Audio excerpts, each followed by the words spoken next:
तो नमस्कार मेरे मित्रों, आज का टॉपिक थोड़ा अलग है। आज मैं अपने कंटेंट्स के जो आइडियाज़ हैं उनको थोड़ा मॉडिफाई कर रहा हूँ। आज से मैं बैकग्राउंड में गेम्स के कमेंट्री नहीं करूँगा। आज से मेरा मतलब अभी से मैं बैकग्राउंड में अपनी ज़िंदगी की कहानियाँ सुनाऊँगा। क्या हुआ था मेरे साथ, कैसे हुआ था और क्यों हुआ था।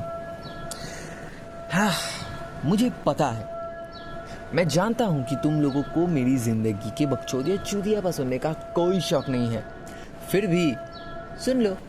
और अगर मज़ा नहीं आया, मैं चाहता हूँ कि तुम लोगों को मज़ा आए, लेकिन अगर सपोज़ तुम्हें मज़ा नहीं आया तो फिर क्या कर सकता हूँ, स्क्रॉल करना अपने इंस्टाग्राम के रीलास।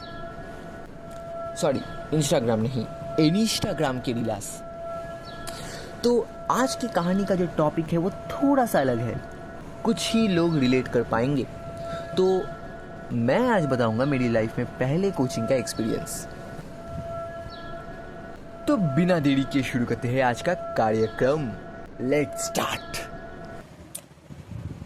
कार्यक्रम को शुरू करने से पहले एक निवेदन, कृपया अपने कानों में ईयरफोन्स लगा लें, इससे आपका ही भला होगा। तो मेरी ज़िंदगी में मैंने पहली बार ट्यूशन दिया था when I was in class 9। Calcutta के एक बहुत ही प्रसिद्ध मंदिर परेशनाथ मंदिर के पीछे वो पढ़ाती थी। हाँ थी, शी वॉज अ फीमेल, बोले तो अबला नाड़ी with one son, one homeopathic husband and one daughter who was living in America at that time. अब दीदी जिंदा है या मर गई है वो मुझे थोड़ी पता है, इतने साल बीत गए हैं, इसीलिए कहा was living. Anyways, so she was my life's first coaching or you can say tuition teacher.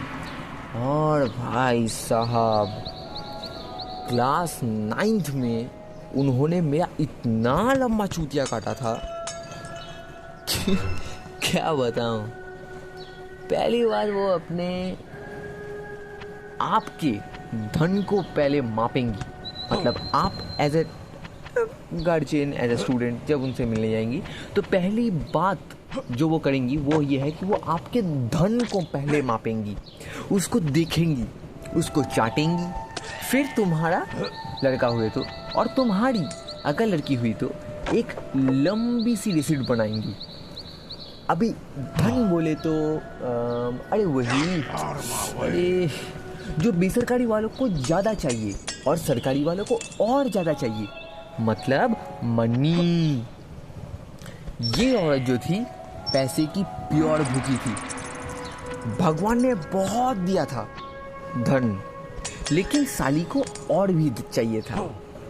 अब तुम्हारे बिन ममता के मन में ये सवाल आ सकता है कि भाई तुम्हारे को ट्यूशन की क्या जरूरत पड़ी। तो आंसर इज मैं नहीं बताऊंगा।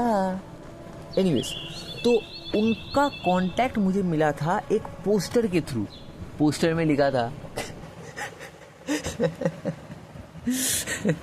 सोचता हूँ तो लगता है कि क्या लंबा वाला कटवाया था।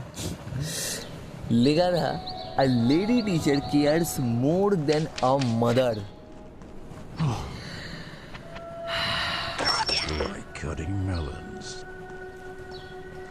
दादी जी के शौक देख रहे हो तुम। बुढ़िया हो गई थी, पति जिंदा थे, तब भी दूसरे की सतीन बनने का प्रस्ताव कितना प्रेम से पोस्टर पे लिख के सबको बता रही थी। और सारे ठरकीले मर्द, उन लोगों की बात जाने दो। तो एक दिन शाम को डेट फिक्स हुआ था। मैं, मेरी मम्मी और मेरे पापा, हम तीनों मिलके गए थे उनके पास।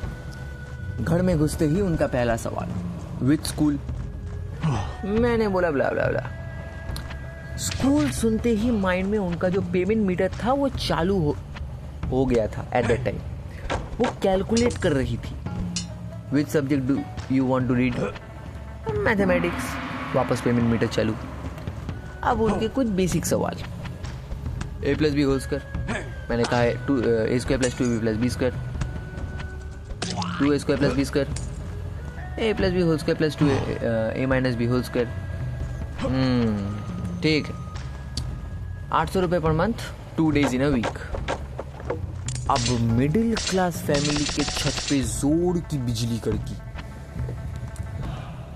पापा बार्गेनिंग में जाने वाले थे, कुछ हद तक किया भी था, लेकिन मेरी तरफ देख के उनके मुंह से एक ही लाइन निकली थी, ठीक है मैम।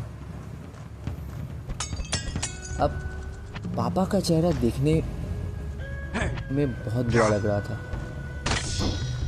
तुम लोग मानो या ना मानो, लेकिन एक बाप तुम्हारे लिए किस हद तक जा सकता है सिर्फ तुम्हारा भला सोच के, वो तुम्हें तब तक समझ में नहीं आएगा जब तक तुम खुद बाप नहीं बन जाते।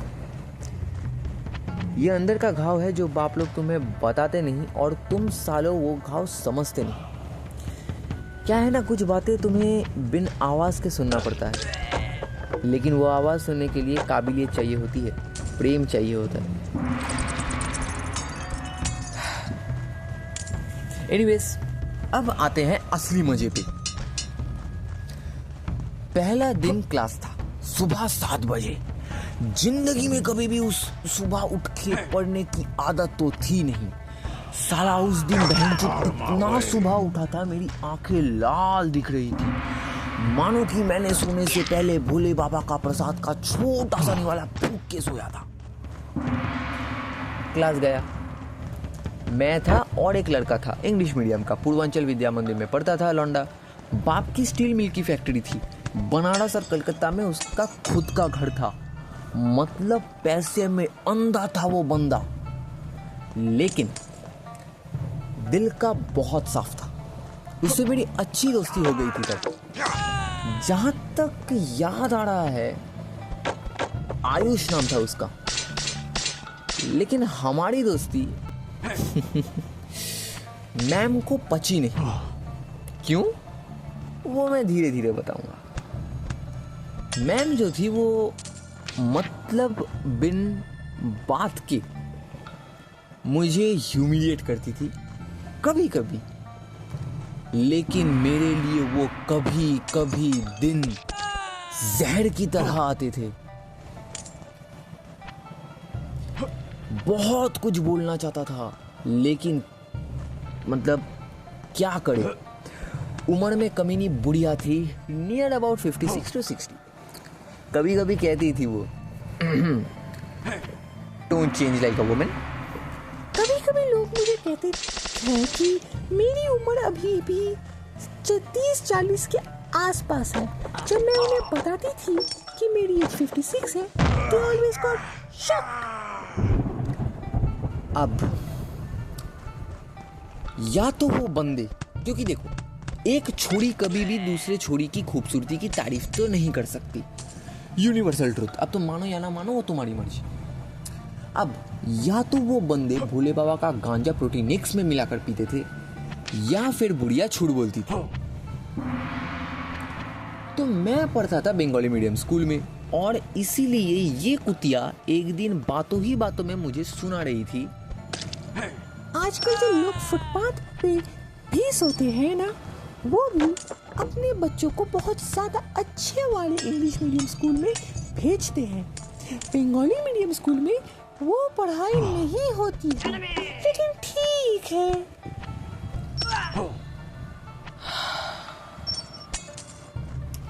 मेरे को इतना गुस्सा आ रहा था बहनचोद की, लग रहा था साली की मुंह पे मुंह दूं, लेकिन मेरे हाथ पांव बंधे हुए थे।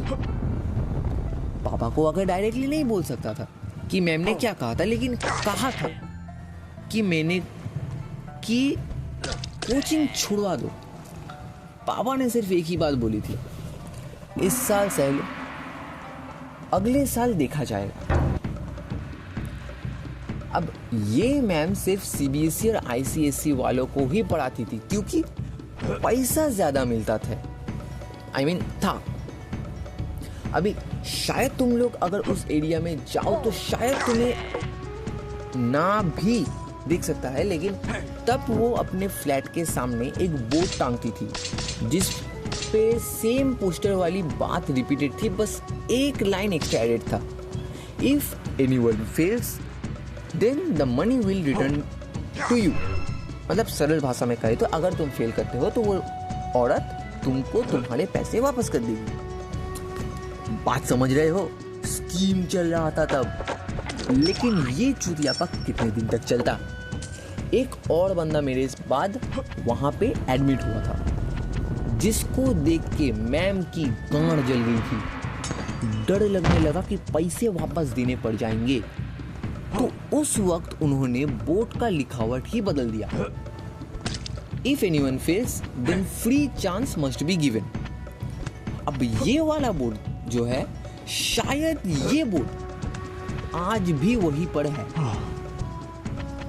अब मेरे दोस्त के बारे में बात करते हैं, आयुष। क्या होता था कि मैम के वहाँ से छुट्टी हो जाने के बाद थोड़ा सा रास्ता हम साथ में चल कर आते थे, गप्पे शप्पे मारते थे। उसके बाद वो अलग और मैं अलग।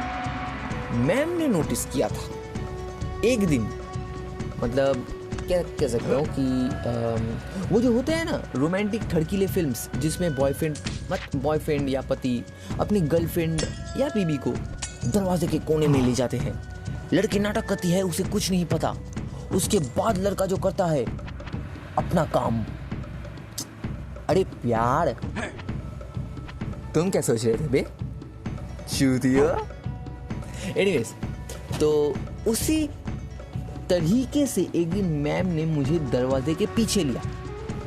सोचा था कि वो वाला प्यार करेंगे, लेकिन बाद में उनका सफेद बाल आंखों के सामने लहराया। नहीं, वो तो नहीं करेंगे। कुछ और ही कारण से इसने ये किया। उन्होंने कहना चालू किया, देखो बेटा, तुम आयुष के साथ ज्यादा बातें मत करो। क्या है कि वो इंग्लिश मीडियम में पढ़ता है, तो उसका और तुम्हारा अमाउंट सेम नहीं है।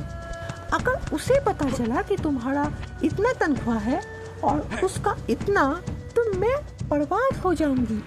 प्लीज बेटा, उससे ज्यादा बातें मत करना, मेरी तुमसे विनती है।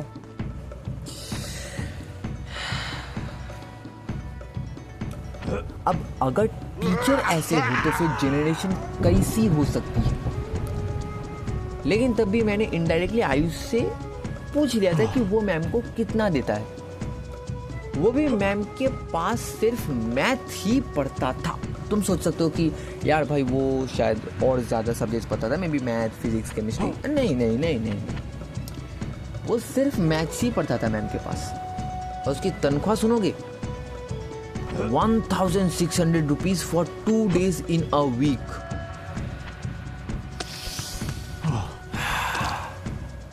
सुन के मेरी तो कान फट गई थी। तब समझ गया ये बुढ़िया कमीनी है। अब आयुष के लिए this amount was like a bucket of water from a ocean. लेकिन जिस बंदे की वजह से मैम को बोर्ड चेंज करना पड़ गया था, वो बंदा था सेम स्कूल का, लेकिन family background was not good as Ayush. लेकिन तब भी उसे भी 1600 देना पड़ता था हर महीने, सिर्फ एक सब्जेक्ट के लिए। अब इतना तो समझ में आ गया था कि क्यों सबसे पहले ये स्कूल पूछती थी। इतना तो समझ गया था कि वो पहले स्कूल क्यों पूछती थी। बातों मतलब सारे बात छोड़ के सबसे पहले तुम्हारा स्कूल क्यों पूछती थी? Cause she wanted to set a limit of amount कि तुम इसी स्कूल में पढ़ते हो, इंग्लिश मीडियम में पढ़ते हो, इस बोर्ड में पढ़ते हो, इसका मतलब तुम्हारे पास ये पावर तो है एटलीस्ट कि तुम इतना पैसा महीने के दे पाओ। अब कहने को तो बहुत कुछ है, लेकिन अभी कंक्लूजन पे आना पड़ेगा, नहीं तो वीडियो लंबी हो जाएगी। टीचर को जानबूझ के दोष नहीं दे रहा। मेरा क्लास 9 का सेकेंड सेमेटिव मैथ्स एग्जाम का सिर्फ इनकी वजह से पूरा बर्बाद हो गया था। I scored 17 out of 40। छोड़ दिया मैम को रिस्क लेके और चालू किया पढ़ना यूट्यूब देख के। और अपने दम पे मैंने थर्ड सेम के एग्जाम में स्कोर किया था मैथ्स में 66 आउट ऑफ 90। और सच बताऊं तो फर्स्ट सेम भी उतना अच्छा नहीं गया था, तो पूरी पढ़ाई मैंने अपने दम पे करी थी। उस चूतिए के अलावा मेरा और कोई सब्जेक्ट में कोई मास्टर नहीं था। 3rd सेमेस्टर में वो भी छोड़ दिया सर। घर में मेरी मम्मी सिर्फ बंगाली, जियोग्राफी, हिस्ट्री ये सब देखती थी। उनको भी ज़्यादा नॉलेज नहीं है इन सब्जेक्ट्स के बारे में। और पापा ऑफिस से आने के बाद सिर्फ इंग्लिश देखते थे मेरे, लेकिन तब भी उतने अच्छे से भी नहीं। तो टेक्निकली मुझे ही खुद सब देखना पड़ता था। लेकिन हाँ, उन्होंने उस वक्त मुझे फुल सपोर्ट किया था और वही मेरे लिए बहुत बड़ी बात है। आजकल के माँ बाप तो वो भी नहीं करना चाहते। और कह सकता हूँ कि उनकी ही सपोर्ट की वजह से I ranked 8th position in that class. आखिर में यही कहना चाहूँगा कि बहुत माँ बाप कहते हैं, सोचते हैं कि टीचर एक क्लास है और उनका औलाद भोंदू है।